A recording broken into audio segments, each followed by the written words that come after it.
Всем привет! С вами Александр. И мы сегодня собрались с вами, чтобы поговорить о замечательном, потрясающем, великолепном колесе Bigot ET Max. Прошу, любите жаловать.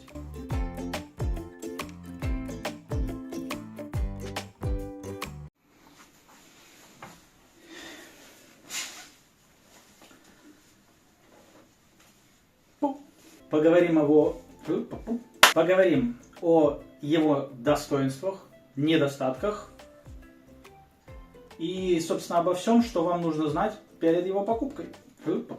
Начнем с хорошего. Мои общие впечатления после приблизительно 500 километров на этом колесе. Колесо просто бомба. Оно потрясающее. Оно великолепное. Оно валит. У него момент. Подвеска хавает практически все, что ты ей предложишь. Прям мое почтение. Это плюсы. Нет. Короче, я в восторге. Мне очень понравилось. Мы, собственно, здесь собрались, чтобы узнать, что плохого, ну или не очень хорошего, может случиться с новым владельцем данного аппарата. Поехали! Начнем с того, что колесо потрясающе легко, быстро и просто разбирается. До такого состояния колесо раскидать у вас займет, максимум 5 минут. Это если у вас инструмент готов, и вы такие оп-оп-оп, там хоп и разобрали. Почему? Сейчас покажу. Ить. А вот почему. Потому что батареечки можно целую сторону целиком скинуть. Кто видел разборы, люди начинают их пытаться разъединять, а здесь миллиард винтов. Вот пытаться разбирать, это все не надо. У вас снимается целиком половинка. Одна, точно так же вторая. И все, и вы уже имеете вот что имеете. Дальше. Хотелось бы на самом деле поговорить о хорошем. И это качество данного экземпляра. Не качество сборки, к нему мы еще вернемся, а именно качество, так сказать, разработки и подгонки деталей. Потому что, несмотря на все то количество винтов, которое есть в этом колесе, а их там миллион просто, когда ты начинаешь это все собирать, оно все собирается. Все отверстия совпадают, все попадает.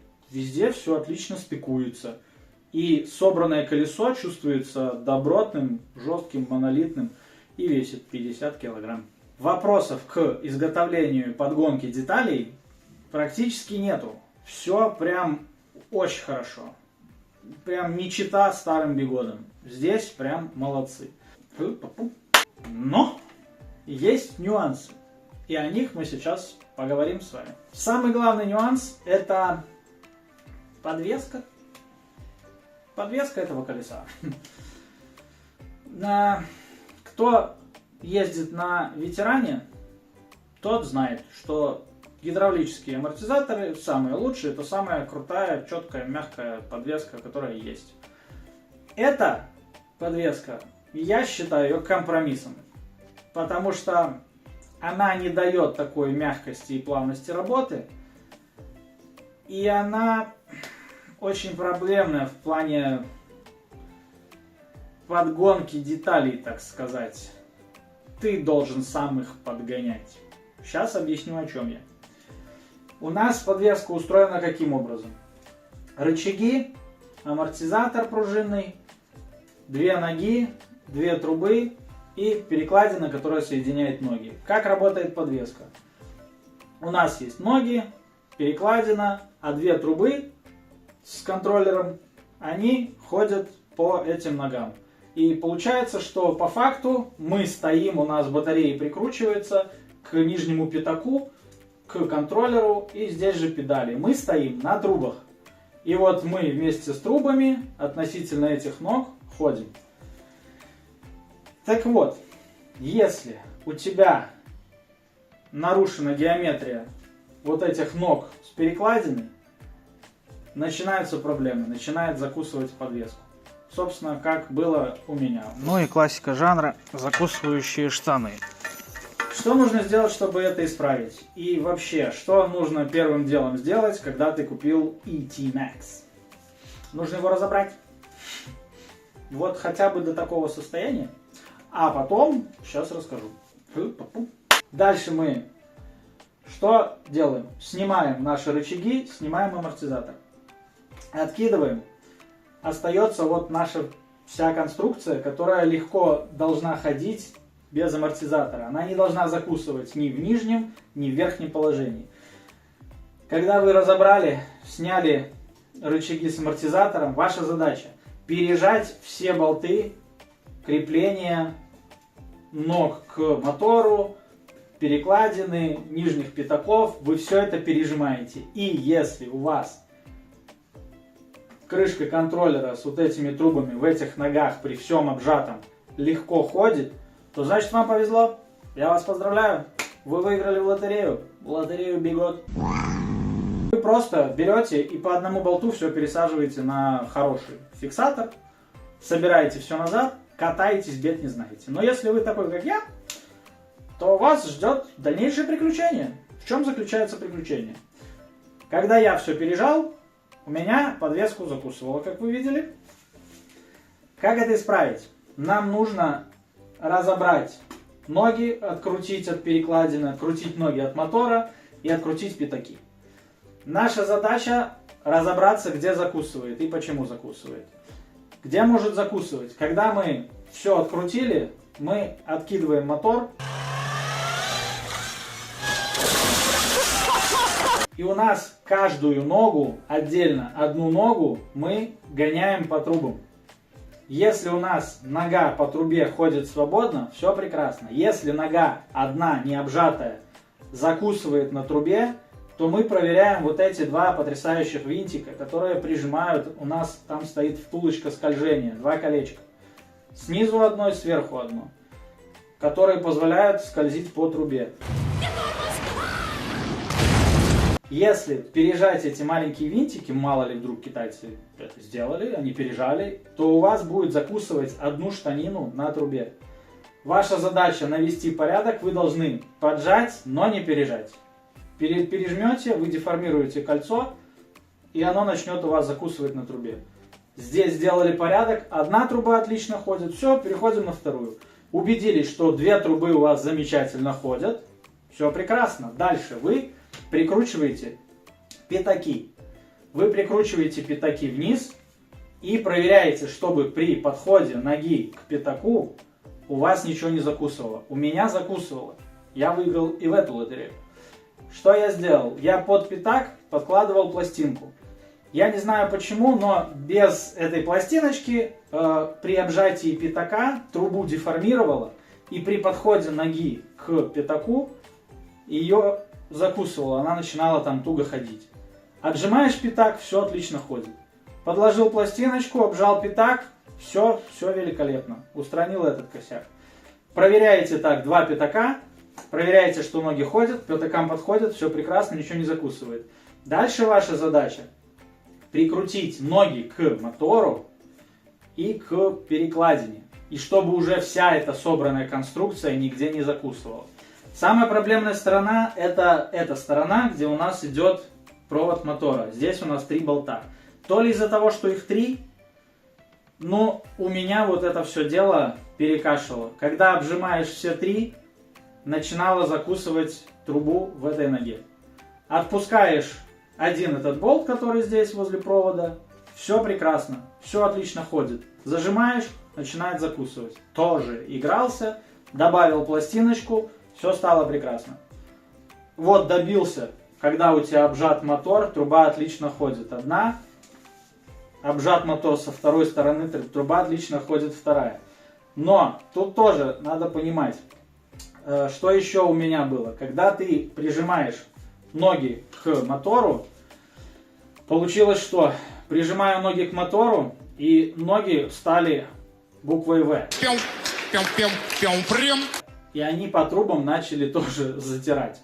Поэтому я обжал мотор, вверх свел и только потом обжал перекладину, чтобы у нас четкая буковка П получилась, которая будет ходить по трубам и ничего не будет закусывать. Поэтому, когда не обжато или у вас где-то что-то плохо, как еще это бывает? Когда ты вот эту П-образную конструкцию обжимаешь сначала перекладину к ногам, у тебя все ходит отлично. Обжимаешь на мотор, начинает закусывать. Поэтому я сначала обжал каждую сторону, посмотрел, что когда я зажимаю, у меня все отлично ходит. Я обжал мотор, а дальше уже положением ног относительно верхней перекладины я ловлю момент, когда все работает. И только тогда ты зажимаешь. Вот такой маленький нюанс есть у подвески Bigot, который я узнал еще на модели T4. Там более это было ярко выражено, потому что здесь подгонка деталей получше будет.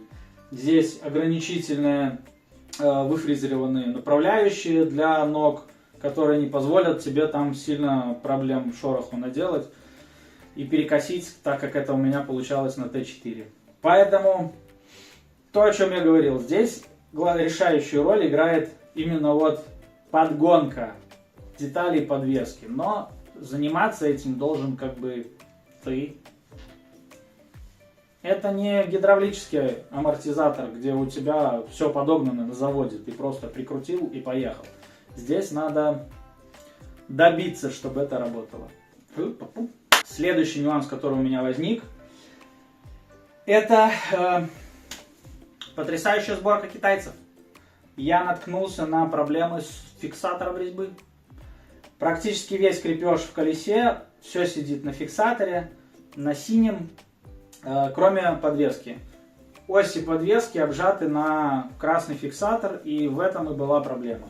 В этом месте китайцы перестарались, налили слишком много фиксатора, и когда зажимали, фиксатор попал между осью и рычагом, осью и перекладиной. В итоге там был вагон фиксатора, и все это непонятно как работало.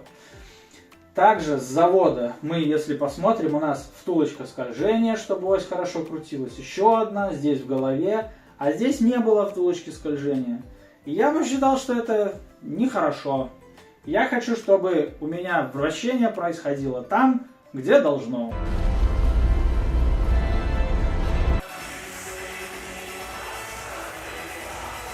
Во втулке скольжение. Поэтому было доработано с помощью потрясающего человека токаря. Выточена увеличенная ось по длине, потому что втулка добавляет в ширину. И рассверлены рычаги для установки втулки. Поставлена втулочка, все обжато. Также я решил для себя, кому-то надо, кому-то не надо, кто-то за, кто-то против. Я каждую ось зафиксировал стопорами. Вот так примерно я это сделал. Ось зафиксирована, зафиксирована, зафиксирована. Вращение происходит только в втулках скольжения. По факту, по идее, у меня должны изнашиваться только втулки скольжения, которые стоят действительно копейки. Если брать в белорусских рублях, прям копейки. 55 копеек одна штучка стоит. Раз в сезон можно себе позволить это дело перекинуть. Я считаю это не сильно большой платой за пользование данной подвеской. Подвеска простая, но есть нюансы. Если мы их устраним, то дальше оно максимум будет издавать звуки при работе, но будет работать. Вот такая-то потрясающая, сухая, так сказать, подвеска. Сухая. Мокрая. Здесь нет роликов. Здесь максимум у тебя будут разбиваться твои втулочки скольжения. Что здесь, что здесь. Устраняя эти нюансы, но амортизатор это дело такое. Его стоимость не катастрофическая.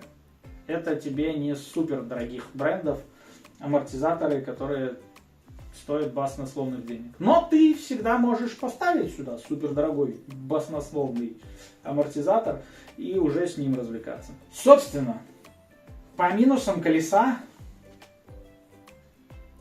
это все. Минус один. Он существенный, он такой серьезный, но тебе стоит один раз его исправить.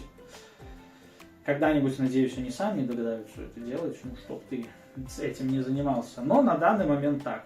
Видно, что Bigot старается, они молодцы, они двигаются как бы в правильном направлении, но до InMotion им далеко. Напомню, у V14 такая же подвеска, принцип работы такой же, но там пацаны постарались. Там они сделали, что это чуточку качественней, чуточку. И будет замечательно работать. Здесь для езды по дождю и непогоде, там вот это вот все, любители ездить в дождь, сальников на трубы нету.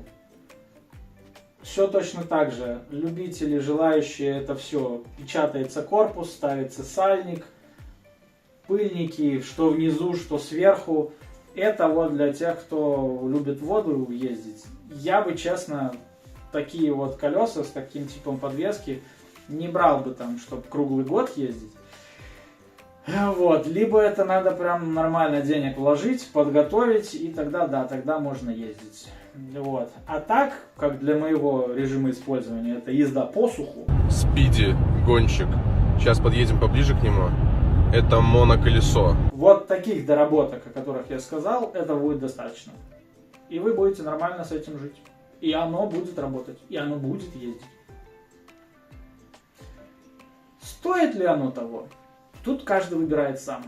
У нас на весах вот этот геморрой с подготовкой, да, так сказать, предпродажная подготовка, по идее, должна как бы быть, колеса. Либо на второй чаше весов у нас потрясающая производительность этого колеса, потому что колесо действительно потрясающее. Колесо супер. Сильное, уверенное, непоколебимое, я бы даже сказал. В ногах ощущается просто монументально. Очень классно, очень круто. Так, по особенностям еще. У нас стоит пружина по заводу 1300 LBS, вот этих забугорных. Есть вариант на 900. Если ты весишь больше 80, я вот 95, мне прям вот нормально. 90 еще будет нормально. Если ты весишь 80 и ниже, то только 900-ую пружину, потому что это будет жесткая. Полностью выкручена и местами жестковато работает. Для тех, кто полегче. Для моего веса 1300 прям нормально. Кто там 100, 110, 120, 120 вообще будет прям огонь, диван, будет очень удобно. И комфортно, потрясающе. Все, кто читает где-то, что надо педали в нижнее положение ставить, ребята, это не так. Да, в нижнем положении это кайф, это жесткая стабильность, колесо просто как паровоз. Но учитывайте длину ваших ног. Во мне 175 роста, и когда педали в нижнем положении, наблюдается небольшой такой вот колесо мне вот до сюда. Оно переваливает по высоте за место сгиба. Когда на середине, получается четко, где место сгиба, и мне очень удобно, комфортно, прям как на мотоцикле заваливаться. В повороты ты вылазишь, свешиваешься, вообще супер. И все, и этим, собственно, и обусловлено положение педалей. Если в тебе 2 метра, ставь вниз, тебе будет комфортно. Если ты меньше, как я, середина, еще меньше, еще выше будешь поднимать педали, потому что банально тебе будет некомфортно, ты будешь коленом постоянно где-то там стукаться, потому что колесо будет выше колена. Я считаю, что такого быть не должно, поэтому ставить педали нужно так, как удобно, а не так, как тебе кто-то там сказал, что вот внизу стабильность, да, но нормально заваливать в повороты ты не будешь. Ну, прям свешиваться, вот это все, и получать огромное удовольствие именно от этого процесса будет довольно сложно. Подытожим. Стоит дохера. Геморрой с подвеской, вот с вот этой вот подготовкой, настройкой, регулировкой. И есть такое. Во всем остальном супер и класс. После вот этого вот геморроя с разбором и всем остальным, взял ли бы я Lynx? Нет, не взял. Потому что это реально крутая штука.